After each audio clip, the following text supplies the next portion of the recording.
sheeko aan hore ii soo martay oo cajiib ahay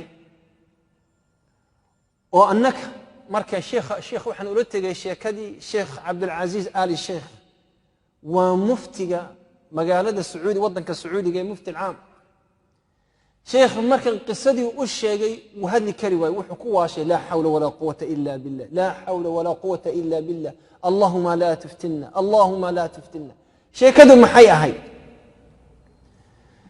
sheekadu waxay ahayd annakoo joogna magaalada la yiraahdo Calgary oo magaalo ku taala Canada oo sheekh waa ku taala meel la yiraahdo Alberta ku taala wani imaam masaajid ka ahay ayaa gabadh baa ii timi Kanadiyada waa gabadh Ilaahay subhanahu wa gabadh isa soo qurxisay waa gabadh cad timihii soo marisay ama timo dahab leh mariyo ku dhajisan soo xiratay mariyo gaagaaban iyo kaba dhaadheer isku soo taagtay gabadhii markaa way ii timi waxaanu haynaa markas la yiraahdo Islamic Information Society of Calgary waa markas alfanaar lamida oo dadka gaalada doonaya inay islaamka wax ka ogaadaan aanu u furay gabadhii baa ii timi gabadhii markaa waan ka foorarsaday gabadhii bay igu tiri islaamka ii sharax islaamka ii sharax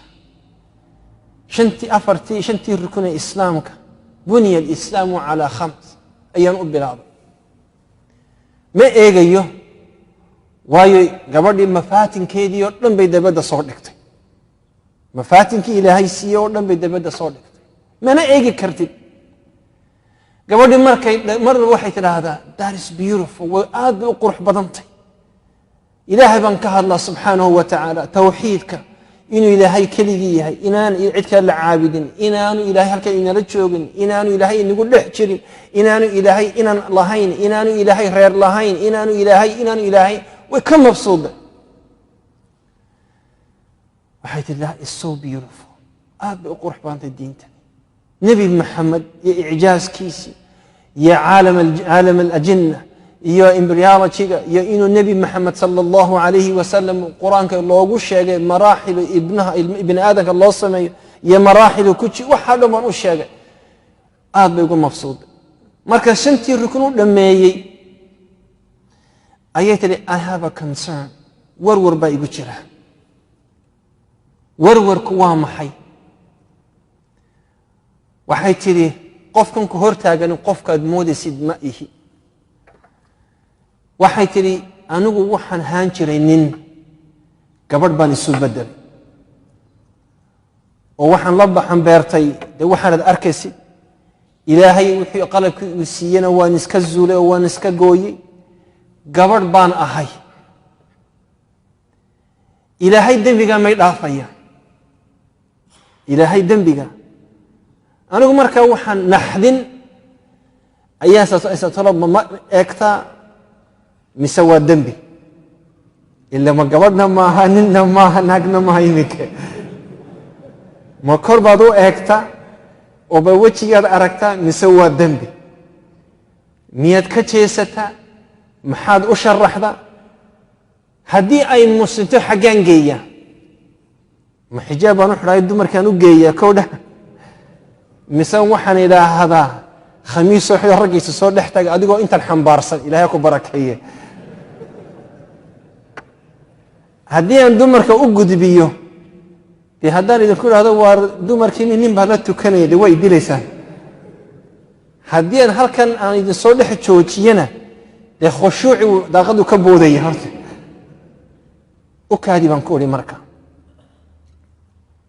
waa arrin weyn waa dambi Ilaahay laga galay subhanahu wa ta'ala khalqigi Ilaahay ku siiyay subhanahu nin buu ka dhigay nin buu ku abuuray qaraar baad gaadhay inaad dawooyin isku mudid inaad waxyaabo isku beertid inuu aaladii Ilaahay ku siiyay aad zuulsiad ka goysid inaad meel kale waxyaabo Ilaahay subhanahu wa ta'ala kugu talin baad dhex gashay bal u kaadi Ilaahay wuxuu ii hawl yareeyay inaan Sacuudiga tago marka waxaan la kulmay Abdullah al-Huqayl wadaad la yiraahdo ani waa sheekh iige muftiga buu geeyay مفتي بان كل يا فضيلة الشيخ xaalad sida iyo sida iyo sidaasaa jirta.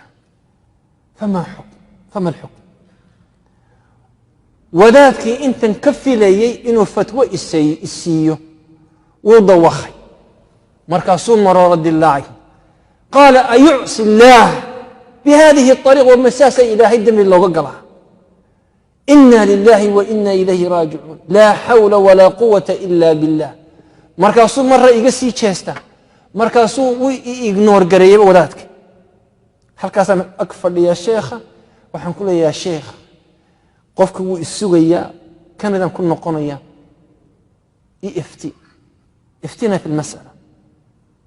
sheekhu markaa wuu iga aamusa, wax allaalayo wuxuu igu idhaahdo markan la hadlaba wuxuu idhahdaa laa xawla walaa quwata ila billah. yaa sheekh, gabadhii mayayn muslim mise gaal baynu ku daynaa? laa xawla walaa quwata ila billah. markaasaan ku uri yaa sheekh, aziidak min ashicri beyt, aan kuu sii kordhiyo waana guurdana maxaynu samaynaa? markaasuu yuri ina lilahi wa ina ilayhi raajicuun. mid daba fadhiyaa yidhi yaa sheekh,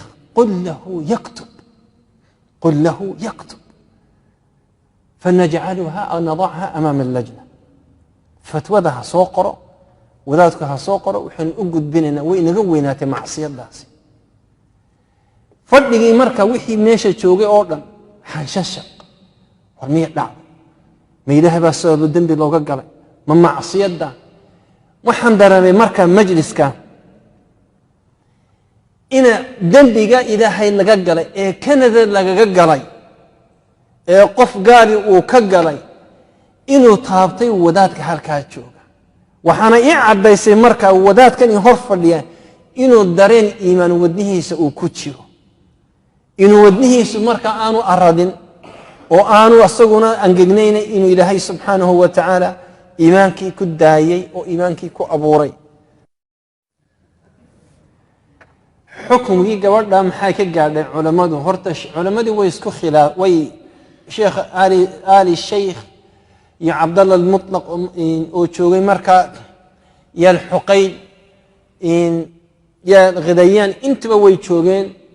wixii dhintana raximahum allah, inta kalena xafidahum allah.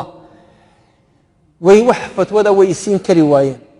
waxaan u tegay markaa sheekh la yidhaahdo cabdilcaziiz alfawzan.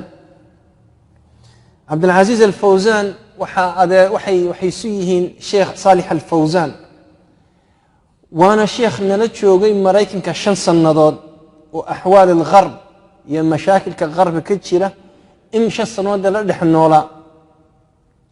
mas'aladii markaa wuxuu yidhi waxaa waajiba inay gabadhani sidii uu ilaahay u abuuray isku celiso, oo markaa waxaan ay isgelisay iska saarto, in isku muddo harmoonaadkii loogu talagalay lidhukuur aw dhukuriya.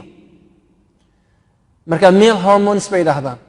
markaa raganimadii waa inay soo celisaa. markaa irbaday isku mudaano, irbadahani garh timihii buu ka jaraya, codkii buu ka dhigayaa cod naacima oo soft ah. waay waxay isku mudaan hormoonaad unthawiya.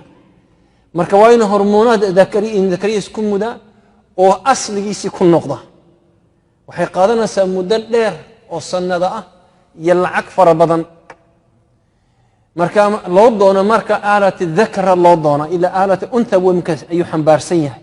gabadh buu iska dhigay, marka waa nimada lagu soo celiyaa mar labaad. waxaan mudday qaadanaysaa ya fadiilati sheekh, muddada maxaa la sameeyey? kayfa yutacaamal maca hada alinsaan? sidee baan ula macaamilna? marka wuxuu yidhi fi lwaqti alxaadir, waqtiga xaadirka ah, waxay asligu sidaynu xukunka sharciga u ognahay, qofka bini aadamka waa 3: waa dakar, waa untha iyo khuntha. 3daa weeye, ama dee waa nin, ama waa gabadh, ama waa labeeb. marka wuxuu yidhi labeebkii ma gelin karo oo ilaahay saa umuu abuurin, ayadaa iska dhigtay, oo asagaa iska dhigay. laakiin bixukma daahirkii, haddii qofku doonaya inuu masaajid yimaado, walaa budda inuu masaajid yimaado, waa inuu qisma dumarka lagu biiriya. marka qism dumarka waa ina lagu biiriya. hadhow marka codka uu soo noqdo oo arko marka inuu وسوق ليه قسمي أما النوعية الرجولية أما نوعية الرجل وسوق ليه مركا وينص مركا حق الدمركا لوسو وريتي وحن مغلي وحن مالينا يا حق الرجع عفوا وحن مالينا يا إني كل عليه مسألة ساسو كلاء إن النمسا أما السوير سرلان يموت السوير النبي كل عليه إمامكم مركا وحكر لجي إمام كاسي حكم الخنثى لكن الشيخ الفوزان وحول حكم الخنثى يا أيضا إني وذات كان إلى هذا سلمان عودة حكم إن اللوع ليو أصل جيسي قفك والله أعلى وأعلم